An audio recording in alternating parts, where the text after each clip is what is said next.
Michel-Ange et la fresque de la chapelle Sixtine.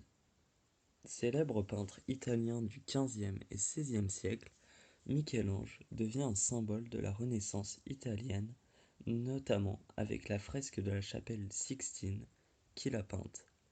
Cette fresque est souvent considérée comme un chef-d'œuvre de la Renaissance italienne. Tout d'abord, la chapelle Sixtine est située à Rome, à côté de la basilique Saint-Pierre. C'est la chapelle de Rome du pape. En 1508, Jules II confie la peinture de la voûte de cette chapelle à Michel-Ange.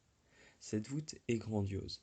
Située à 20 mètres de hauteur, elle est longue de plus de 40 mètres pour une largeur de plus de 13 mètres et une superficie de plus de 1200 mètres carrés, ce qui rendra la peinture encore plus grandiose et spectaculaire.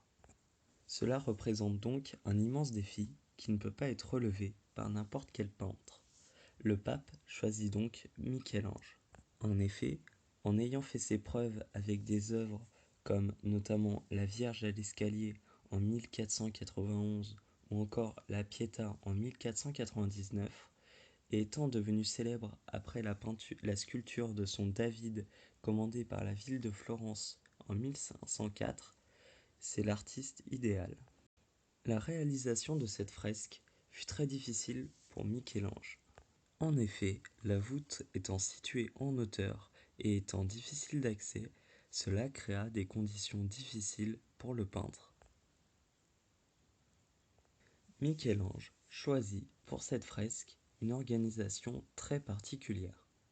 D'abord, il crée une architecture imaginaire afin d'organiser et de séparer les différentes scènes. Ensuite, sur les bords, ce sont les ancêtres de Jésus et les prophètes qui sont représentés en alternance. Au centre, ce sont des scènes de la Genèse qui sont peintes, comme par exemple le déluge avec l'arche de Noé, ou encore la séparation de la terre et de l'eau par Dieu. Dans toutes ces scènes, de nombreux personnages sont représentés avec un immense souci du détail. En effet, afin de représenter ces personnages au mieux, Michel-Ange allait jusqu'à pratiquer ou assister à des dissections anatomiques, notamment à l'hôpital de Florence, pour arriver à ce qu'il appelait la perfection absolue.